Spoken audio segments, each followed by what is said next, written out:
Bueno, el tema de hoy es procedimientos de operación. Hoy comenzamos con los temas relativos a la segunda parte del examen, que ustedes saben que es operación. Autorregulación, adelante. Bueno, el procedimiento de operación, lo que es la autorregulación. En la mayoría de los países se sabe que las autoridades de regulación, ustedes vieron que en el reglamento hay algún concepto sobre, pero son mínimos. Y lo que dice acá, la autoridad de regulación pone especial preocupación por el comportamiento de los radioaficionados en la banda asignada de servicio, disponiendo ciertos márgenes básicos, muy básicos, de cómo deben de ser los procedimientos operativos, pero estos solo son lineamientos de carácter general. Por ejemplo, habla de el tipo de comportamiento que hay que tener con respecto a lo que son interferencias, al tipo de operación en repetidoras y, por ejemplo, a la utilización del mínimo tiempo necesario para eso, pero que la reglamentación como tal establece esos lineamientos que son básicos, ¿no? Por supuesto que como radioaficionado se requiere un montón más de conocimientos prácticos, de procedimientos de operación, y ahora vamos a ver.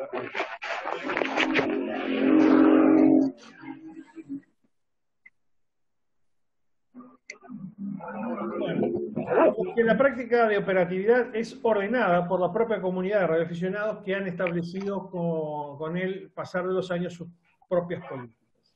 Esto es una suerte de autorregulación, ¿no? Principalmente en el sentido común, la autodisciplina al respecto y el reconocimiento de las cosas. Ustedes ven que la mayoría de las cosas que nosotros vamos a aplicar en operatividad tiene que ver con eso, con la autorregulación. Los radioaficionados, en la mayoría de los casos, porque ya dejamos lo que es reglamentación, tenemos un marco básico de reglamentación y a partir de ahí nos autorregulamos. ¿Y cuáles son los conceptos? Bueno, se tiene que hacer cosas que no son el sentido común de todos los entes. Carlos, por favor, apaga el micrófono. La verdad que yo silencio acá, si es necesario, no pasa nada. Le pasé mensaje por interno y se ve que no vio.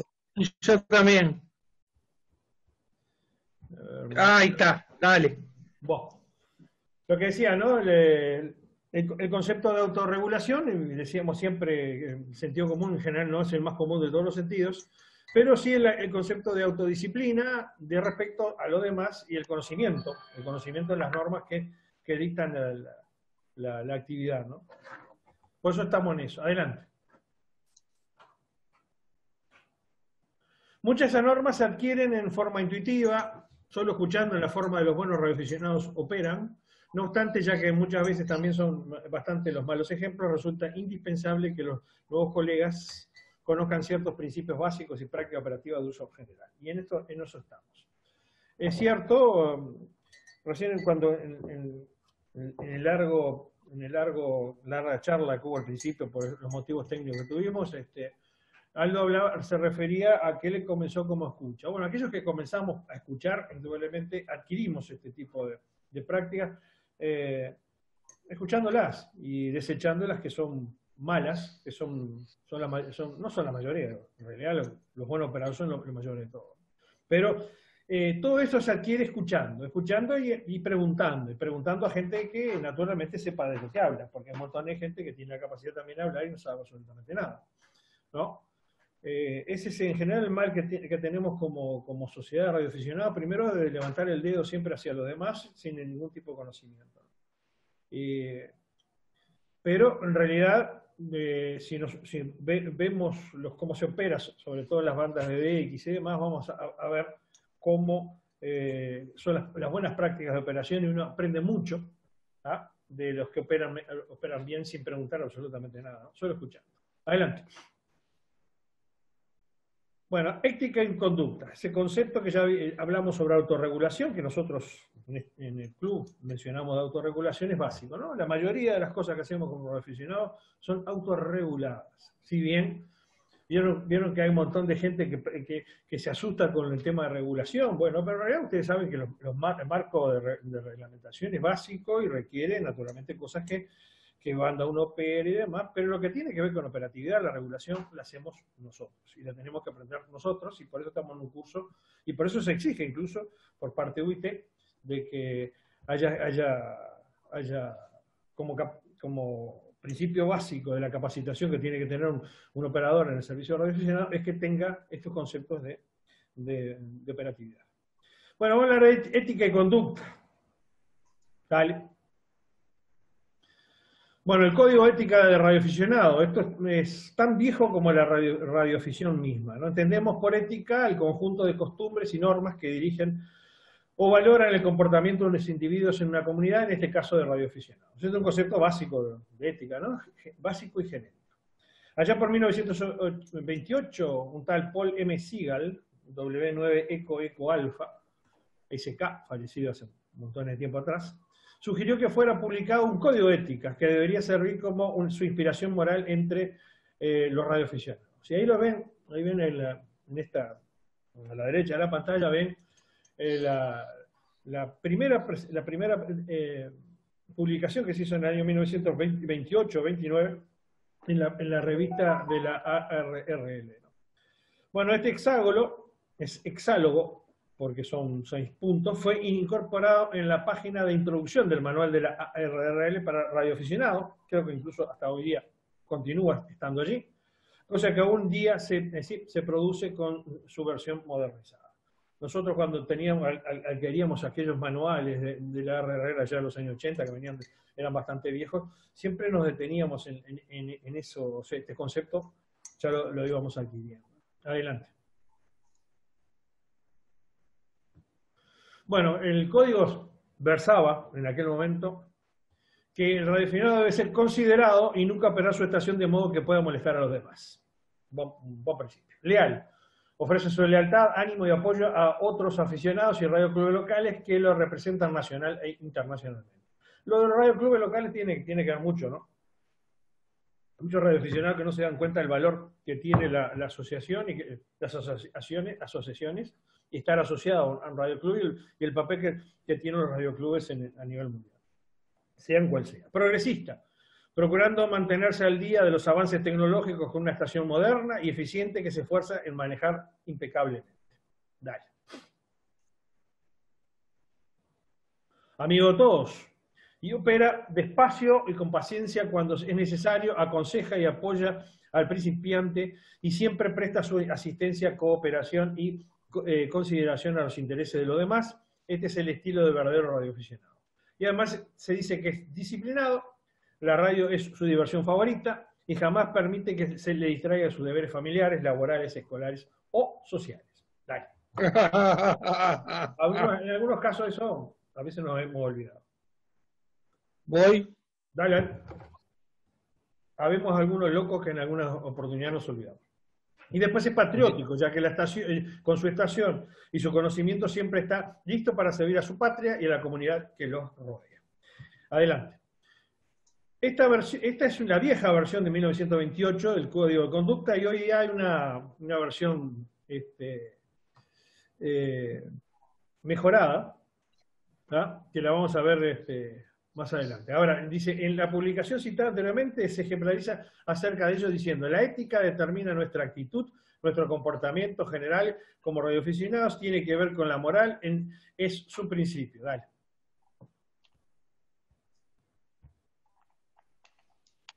Para guiar nuestra conducta, en las bandas también hay una serie de reglas basadas en consideraciones operativas, en la práctica y hábitos de radioafición. Estas además sirven para evitar conflictos. Y eso sobre todo, ¿no? ¿Por qué hacemos todo este tipo de conductas, de regular nuestras conductas, autorregular nuestra conducta? Sobre todo para evitar conflictos. Recuerden que las bandas radioaficionadas son de uso común y hay mucha gente, no solamente la que convive aquí a nivel local o regional, sino que es el ámbito de un verdadero servicio a nivel global, ¿no? Y en general se pueden generar conflictos si uno no mantiene determinados códigos de conducta. Adelante.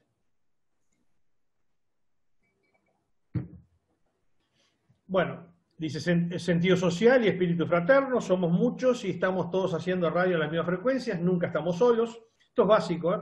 Nunca hay que olvidarse que no estamos solos. Cuando hacemos alguna cosa que no debemos, estoy seguro que alguien nos está escuchando.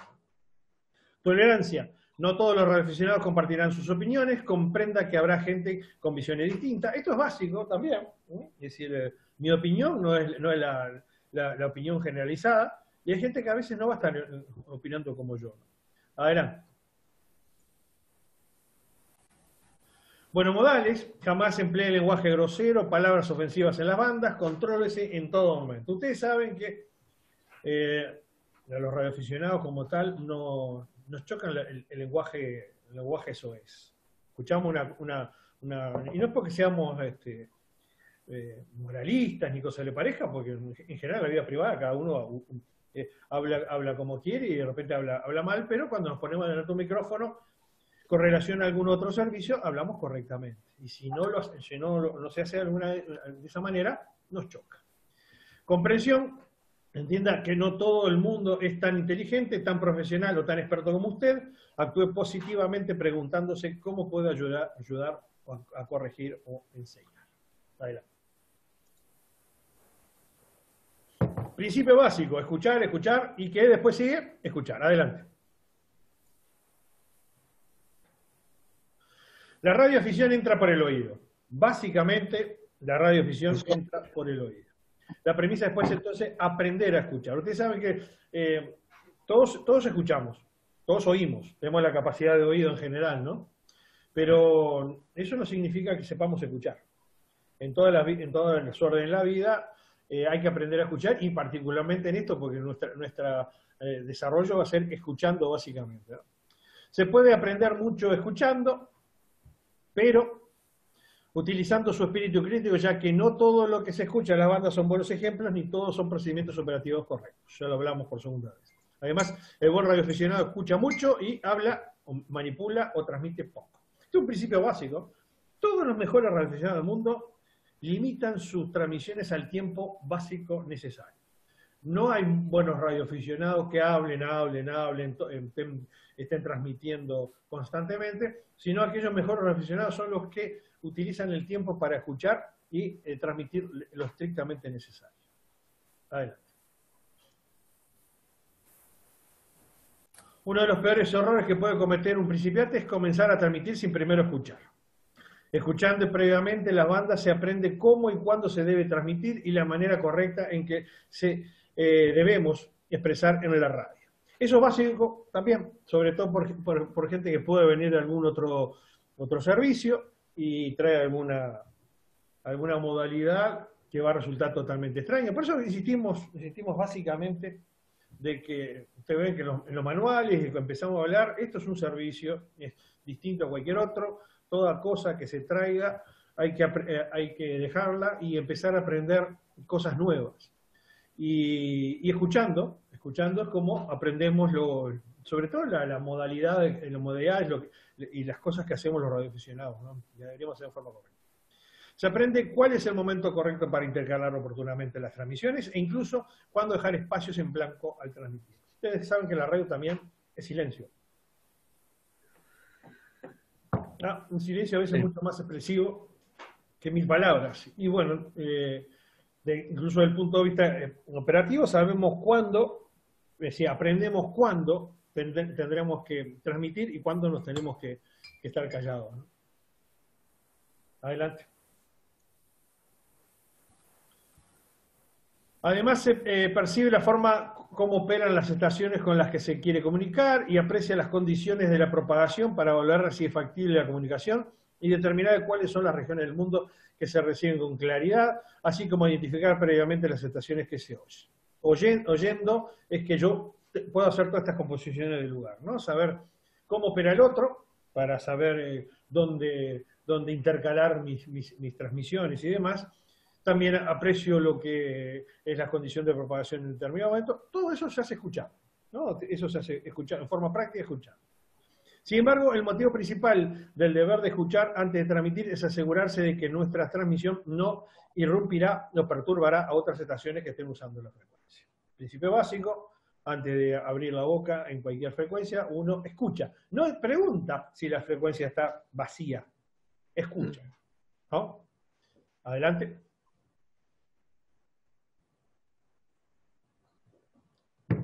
El lenguaje radioaficionado. Entramos en un principio básico. Adelante. Bueno, ¿en qué se habla? ¿Cómo se habla? ¿De qué se habla? ¿Y de qué no se habla? Sobre todo de qué no se habla. Bueno, el idioma que emplea mayormente los radioaficionados a nivel local es el inglés. Está básico, ¿no? A nivel local. Por supuesto que no voy a hacer la tontería de hablar con un hispanoparlante en inglés, utilizo mi lengua, ¿no? Pero en otros casos hay que evitarlo. Si yo, por ejemplo, sé italiano, no me voy a poner a hablar en italiano con italianos y demás, ¿no? Es decir, voy a tratar de utilizar la lengua franca, que es el inglés, que actualmente es el inglés hace un montón de tiempo y lo va a continuar siendo. Y ustedes saben que incluso el inglés que nosotros utilizamos como radioaficionados en realidad es una jerga. Es una jerga muy, muy específica. No se necesita conocer inglés, sino determinadas palabras para estar totalmente operativo en cualquier banda a nivel internacional. Bueno, otro. Ahora sí. Si quiere contactar estaciones de toda parte del mundo, la mayoría de sus contactos serán en esa lengua, para lo cual necesitará aprender los intercambios básicos, a lo que me refería, ¿no? Adelante. Los radioaficionados se dirigen en uno al otro por su primer nombre o apodo, nunca por el apellido, ni títulos formales como señor, señorita o señora, ¿no? Siempre eso, nosotros hablamos por el nombre, ¿no? O sea, yo en radio soy Daniel o Dan, y así sucesivamente, no usamos los apellidos, y menos utilizar algún tipo de título formal. Siga. Dani. No, yo uso Dan, Delta Alpha November. Es más fácil. Y aparte, en telegrafía suena simétrico. Bueno, como miembro de la comunidad de radioaficionados, se espera que conozca el vocabulario y las expresiones clásicas habituales, lo que contribuirá a que sea constantemente aceptado por la comunidad. Si ha sido operador en otros servicios, básico, lo hemos repetido 70.000 veces y todavía no lo entiende.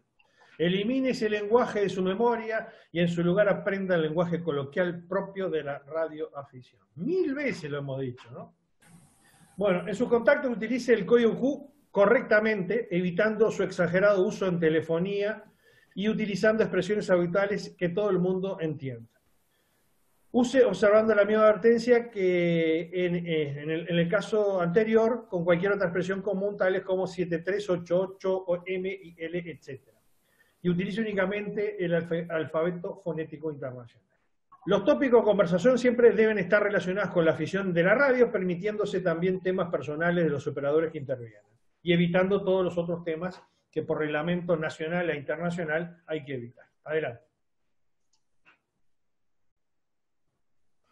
Bueno, los siguientes temas son los que no se puede hablar: religión, política, negocios y asuntos comerciales, expresiones ofensivas dirigidas a cualquier grupo étnico, religioso, racial, sexual, de género, etc., humor grosero, lenguaje soez o sexista y malas palabras, y cualquier otro tema no estrictamente relacionado con el servicio de radioaficionado. Nunca use términos ofensivos y sea educado, cortés, gentil en todas las circunstancias. Esto es básico, ¿no? Sobre todo porque hay que evitar incluso los dobles sentidos y demás, porque no sabemos que los dobles sentidos a veces la gente que está al otro lado no los comprende, ¿no? Y más teniendo en cuenta que nosotros nos movemos en una esfera internacional. Incluso hablando con gente en nuestro propio idioma, podemos estar utilizando modismos y demás que no va a comprender la otra persona, ¿no? Adelante. Distintivo llamada, siga. Para identificarse en todos los casos que hay que utilizar el distintivo llamada. Esto como radioaficionado lo tenemos bien claro, y de repente en algún otro servicio se utiliza otra cosa, pero como radioaficionado lo sabemos que siempre tenemos que utilizar el distintivo llamada.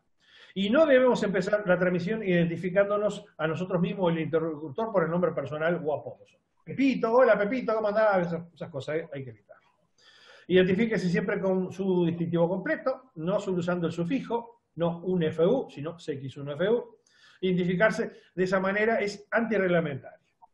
Identifícase regularmente y hágalo al comenzar y finalizar su cambio. Hacerlo es la práctica adecuada para que los demás que oigan su transmisión puedan saber a quién escucha. Los que fuimos a escucha y Aldo debe saberlo, cómo hemos sufrido más de una oportunidad con gente que no se identifica y pasás minutos y minutos y minutos y tratás de identificarlo y no lo hace. Y vean No acá sabe quién es. cuando hablamos de autorregulación. Ustedes saben que el reglamento, lo dijimos, el reglamento de radioaficionado, dice que la manera de identificarse, que es un reglamento uruguayo, y es un error el reglamento, dice que hay que identificar desde el principio y cada 10 minutos, no lo dice al final. Sin embargo, la recomendación que nosotros hacemos como práctica operativa es esa, ¿no? Hay que identificarse regularmente y al comenzar y al finalizar el cambio. Es decir, uno puede estar durante mucho tiempo tratando de identificar una estación, incluso, a ver, no solamente en comunicados largos. Cuando se hace en DX, cuando se hace CX, sea un pilot, en general la estación que atiende al pilot no se identifica, ¿no? Pasa el distintivo del otro, le pasa los reportes y vuelve, le pasa el distintivo del otro, le pasa el reporte y vuelve. Y de repente pasan 5 o 6 minutos y el individuo no se identificó. Y estamos escuchando algo que hace ruido ahí, nadie pasa el distintivo de la estación que hay allí, y eso tampoco hay que evitarlo, ¿no? Es decir, siempre que uno pasa el cambio, podrá hacerlo 2 o 3 veces, pero en cortos periodos va a tener que, si uno está atendiendo un pilot... En los certificados pasa mucho eso, y a veces ni siquiera dicen qué certificado es el que están otorgando. Sí, lo sobreentienden. Bueno, pero entonces incluso ustedes saben que, bueno, es decir, nos tenemos que identificar siempre, incluso en contactos cortos, ¿eh? A ver, seguí adelante, que creo que lo dice él. ¿Seguí? Bueno, acá lo que dice, una costumbre comúnmente extendida, aunque reglamentariamente incorrecta, es si se practica una conversación informal que implica transmisiones breves, no identificarse en cada cambio a modo de intercambios rápidos. Si es una práctica corriente, siempre debe ser evitada. Es lógico, por ejemplo, en UHF, en VHF, cuando nos conversamos, nos olvidamos de principio, hacemos un intercambio rápido, pero no tendríamos que evitar eso. Y eventualmente lo vamos a hacer, pues si hacemos una acotación, esa nos vamos a estar identificando en el principio y el final. Pero sí, de vez en cuando tenemos que acordarnos que tenemos que identificarlo. Es un verdadero drama a veces, no saber quién está hablando, o 2 personas que hablan entre ellos, no sabemos de qué se trata, ¿no? ¿Seguimos? Comunicación en las repetidoras. Adelante. Bueno, los dispositivos repetidores tienen ciertos parámetros específicos que quienes pretenden utilizarlos deben conocer. Fundamentalmente son la frecuencia de entrada, la de salida, o también conociendo el offset, o sea, la separación que hay entre la de entrada y salida, eso se calcula, y eventualmente el subtono de activación utilizado por la misma. Si no conocemos esos 3 parámetros, no podemos activar una repetidora. Sin usar esos 3 parámetros que dice, o 2, en el caso de que no tenga subtono, no es posible realizar comunicación alguna. Sigo. Estas son algunas de las recomendaciones genéricas que tienen que ver con la operación mediante el uso de repetidoras. Usarlas para hacer contactos entre 2 estaciones fijas debe ser la excepción, y además la utilización de la modalidad simplex debería adoptarse siempre que sea posible. Si yo puedo hacer un contacto en simplex, lo hago en simple, me vuelvo a la repetidora y chao. Si deseo transmitir a través de una repetidora, cuando está en uso, espere una pausa entre transmisiones para identificarse. Bueno. Antes de transmitir, espere a que cese la portadora a fin de evitar la transmisión simultánea, además de permitir a nuevas estaciones identificarse. Esto es básico también, hay gente que se pegotea, sobre todo en comunicados cortos, como hablábamos recién, no solamente en repetidoras, sino en forma de simplex, que no dan pausa para que la gente ingrese, ¿no? Bueno, hacer pausa con regularidad permite que el temporizador, incluso el dispositivo, el repetidor se reinicie, evitando cortes de las transmisiones. O sea, evitamos soltando el PTT de vez en cuando, que el antiponcho reaccione y nos deja fuera, ¿no? No monopolice el uso de la repetidora, ya que son de uso del dispositivo general, por lo que tenga siempre presente que otros también pueden necesitar usarlas. En Uruguay, las repetidoras, la mayor parte del mundo, las repetidoras son de carácter común. No pertenecen a nadie ni deben ser monopolizadas por nadie, ¿no?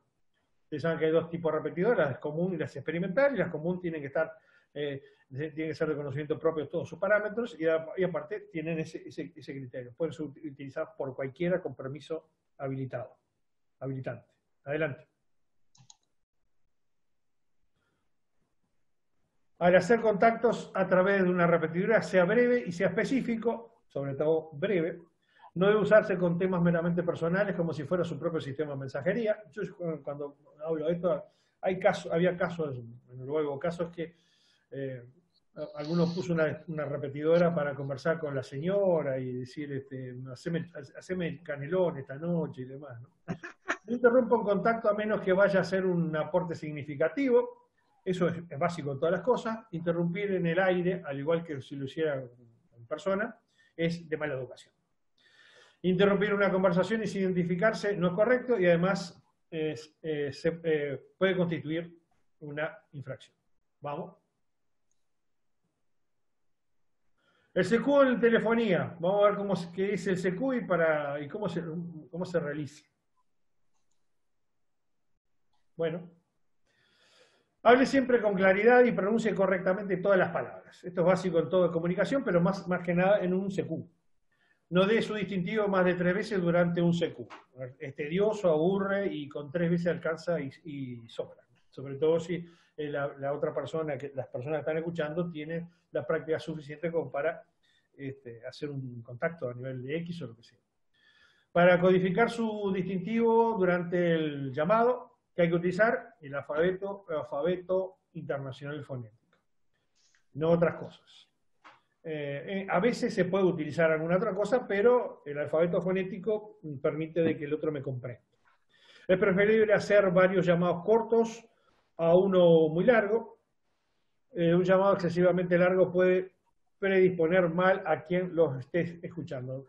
No sé, era una práctica común de AM, de alguno prendía, uno sentía que se ajustaba la frecuencia, se ajustaba la frecuencia, se ponía la portadora ahí un rato, de repente se prendía el micrófono, se hacía una pausa, y el individuo decía CQ, y estaba como 5 minutos llamando CQ, y le contestaban, no sé por qué le contestaban, ¿no? Yo, como dice acá, uno, si pasa una cosa de esa, se va, no va a estar escuchándolo. Y estoy hablando a nivel local. Si tú haces eso a nivel de X, por supuesto vas a quedar solo hablando, ¿no?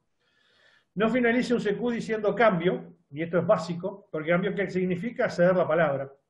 Y al final de un CQ no hay que pasársela, dado que aún no se ha establecido un contacto. Esto es un concepto de sentido común, ¿no? ¿A quién le voy a dar el cambio si yo estoy llamando CQ y es probable que no tenga nadie del otro lado y no conozco a nadie del otro lado? En realidad, cuando se dice cambio es porque se le pasa la palabra a una persona en particular. Sigo.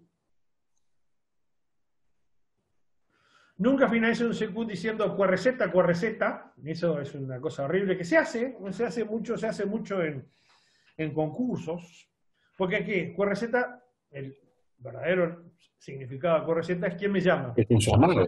¿Eh? Es un llamado. Claro, sí. Estoy hablando del QRZ radioaficionado. Estamos hablando del servicio radioaficionado. Los otros usos que se hagan, yo la verdad que no los conozco.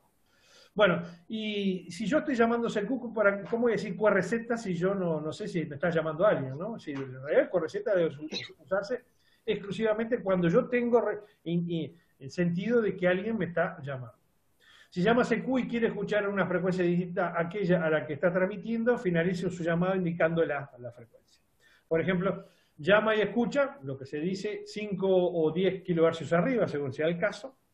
Eso para una comunicación vía split o duplex, o falso duplex.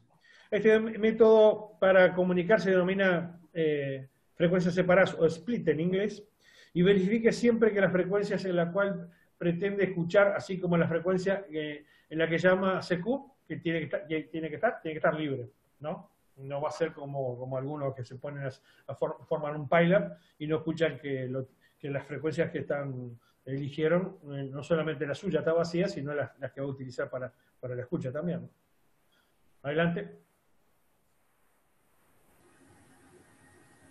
QRZ. Ya vamos con el concepto QRZ con signo de interrogación. Sí. Llama.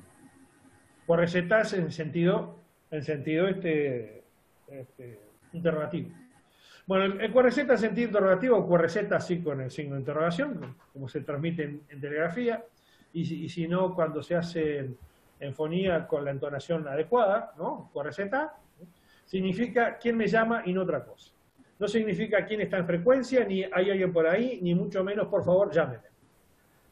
Por lo tanto, el uso extendido que se hace de QRZ después de un llamado CQ no tiene sentido, ya que hasta ese momento nadie lo ha llamado aún. Tampoco si alguien llega a una frecuencia aparentemente despejada y quiere averiguar si está o no en uso, no debe usar QRZ para hacerlo. Solo pregunte, ¿está la frecuencia en uso? O yo directamente escucharía, ¿no? Porque, a ver, si yo me pongo QRZ, si yo me puse una frecuencia y recién entro, ¿quién me va a estar llamando? Nadie. Sigo.